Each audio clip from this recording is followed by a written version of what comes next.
everybody. As you may be able to tell by all the pumpkins behind me, it's almost November, and for me personally, November means it's Nanowrimo, which, if you haven't heard of it, Nanowrimo is National Novel Writing Month. It's for the whole month of November. You set a goal for how many words you want to write, and your goal is to just write that number of words. It's very difficult, especially because for the adult division, you have to write 50,000 words, and that is tough to write in a month, especially if you have other things going on in your life. So my goals are typically a lot lower than that. I'll be keeping you guys updated with how I'm doing. It's probably not going to be very impressive because I have a lot of other things going on in my life, but that's okay. I find it very fun, and it's worth it even if I don't actually get that many words written. In honor of Nanowrimo, I thought I would make a video now to give you guys some ideas what to do if you get writer's block.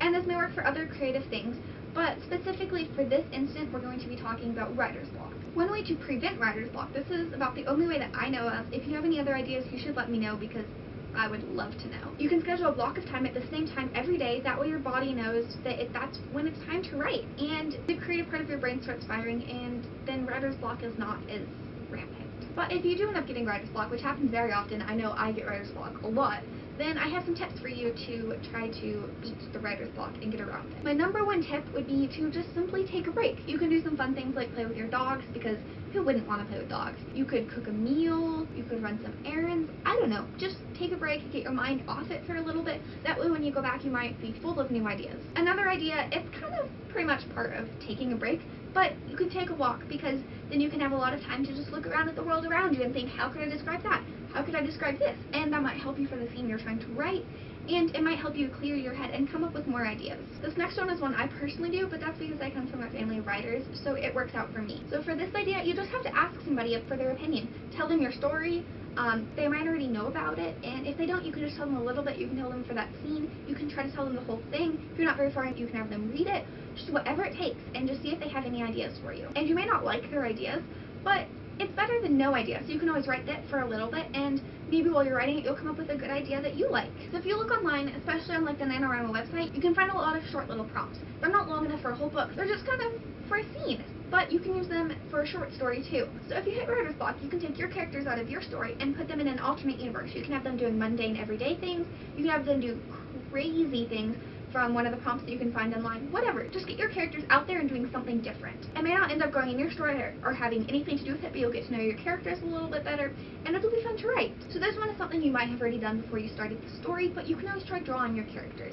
You can get to know them a lot better this way. You can get to visualize them better. It'll much improve your descriptions of them, but you can draw them. And if you've already drawn your main characters when you get writer's block, you can try drawing some minor ones. You can also try drawing the scene in which your story takes place, and it's okay if you're not a good drawer. You just kind of got to get a little bit of something down. So kind of like taking your characters out of your story and putting them in a different place, you can always take you out of your setting and put yourself in a different place. If you always write at home, you can go to a coffee shop or a library, or even maybe sit outside if there's nice weather.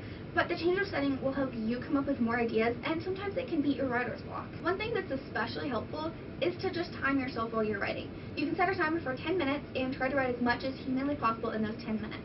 At first you might think that it's really bad, but sometimes you can come up with quality stuff that way. And if you don't like it, you can always just delete it. Or for Nanowrimo, you can keep it and make a mark that you know you'll delete it later, but you can keep it toward your word count because it's technically written in the month of November, and sometimes you just gotta cheat to get your word goal. Side note, if I write like an essay for school, I'll put it for my word goal because it's something I wrote, and I don't have time with being a full-time high school student, which takes up tons of time, and trying to do Nanowrimo, like, they don't really mix well, so just take your high school assignments and put them in your Nanowrimo document at the end so they count for a word count goal.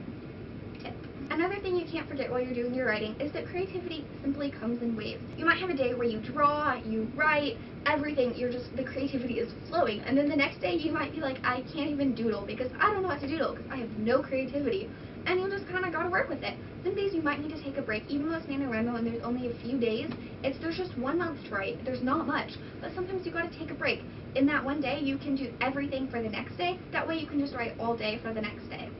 It can pay off sometimes. And so there's some tips to beat writer's block. I have some ideas of how not to beat writer's block, and these are both things that I have done and found that they did not work. So number one would be reading. I know it seems like you might be able to read a really good book and get ideas for your book and just read quality writing and then your writing will be good, but I've tried that, and I've taken a break from my writing to read, and then I go back in my writing, and I find myself subconsciously putting things from the other book in my writing. And while it might make it better, it makes your book a lot less original and less creative, and just It's not a good idea. Another thing you should absolutely not do is just sit down to write, and if you get writer's block, just sit there.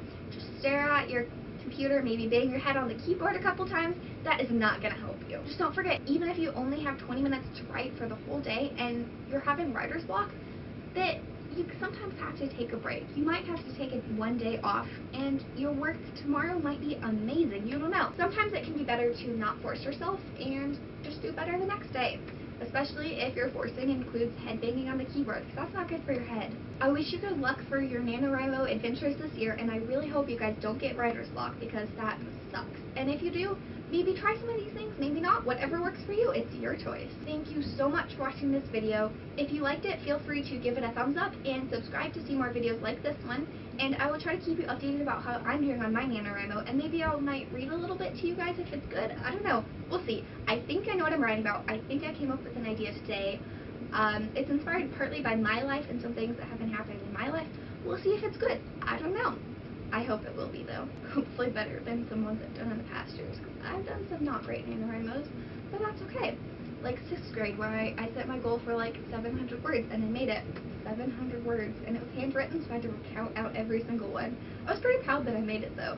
I don't even remember what that story was about, but it kind of sucked. But then a couple years later, I think maybe 8th grade, I made my goal of 20,000 words, and although that's not much, since I spend so much time on schoolwork and skating, violin, everything else I do, 20,000 words is quite a bit to write in 1 month. Thank you so much for watching, and I will see you next week, hopefully, if I can get a video up, or maybe in the next couple weeks, because I'm busy.